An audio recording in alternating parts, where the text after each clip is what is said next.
So I'm pretty sure this is my first time here, and these benches have been around. These are old.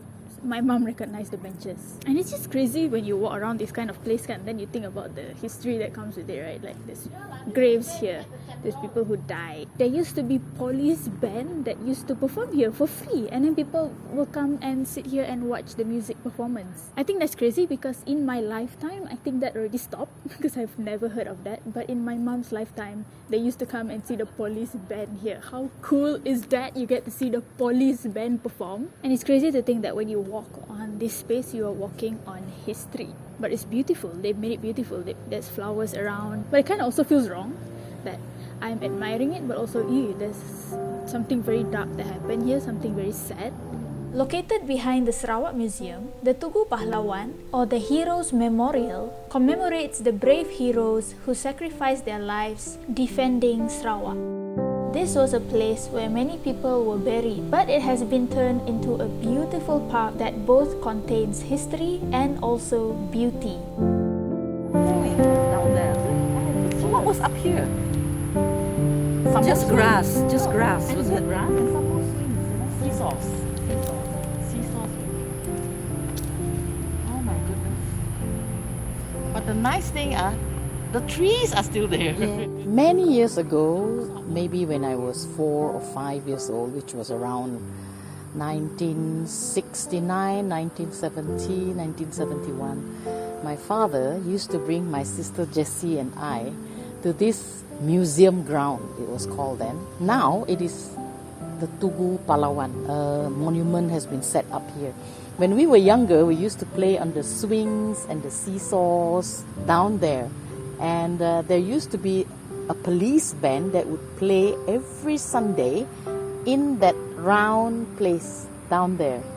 And now to come back here at the age of 61 and see this place so beautiful, but these trees, they have been around. These beautiful trees, they're still around, like willows with the vines hanging down. This is what I remember, part of my memory. Ben used to play there. What do you say? Every Sunday. And in that round place. I don't know what's called.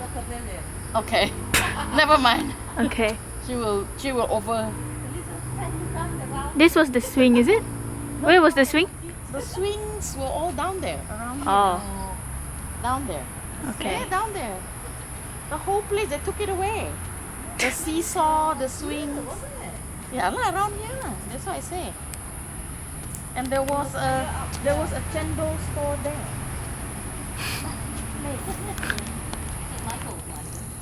Take Michael after that.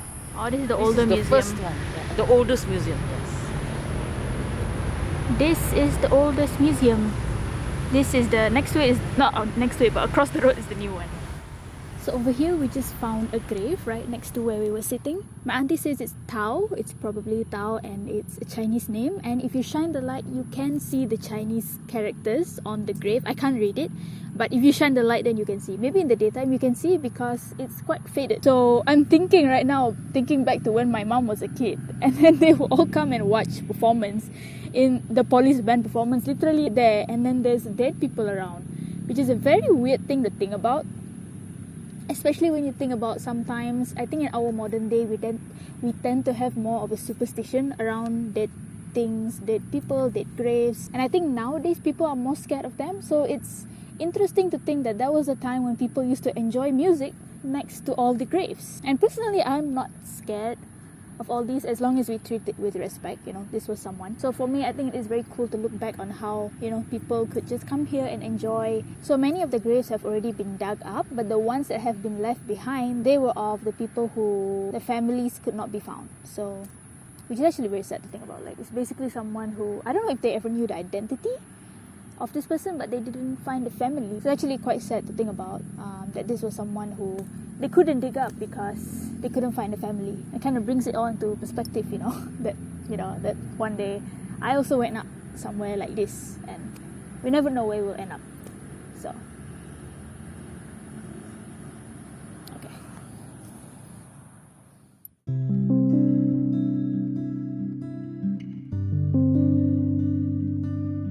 It's a bunker. Yeah.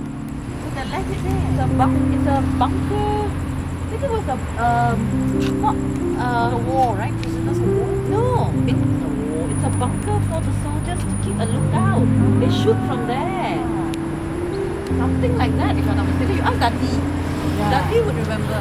You can ask Baba Emil. If I'm not mistaken, it's a bunker. It's where they behind near the pavilion and shoot the people who come. Because this was the office of the residence office. It became Sarawak Museum. And the grounds there, they killed all the British families here. In here or up there, I don't know. The Japanese. But they killed them.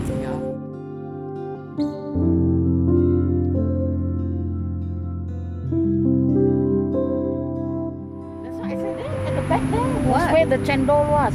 No, she's saying tiny summer house. That was the chendol place. I'm very sure. Yeah.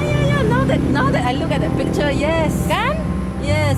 It was a lot of GB used to come here. Yes. Chendol and ice kacang. What's that? No, not ice kacang. That thing on the stick. Gantong.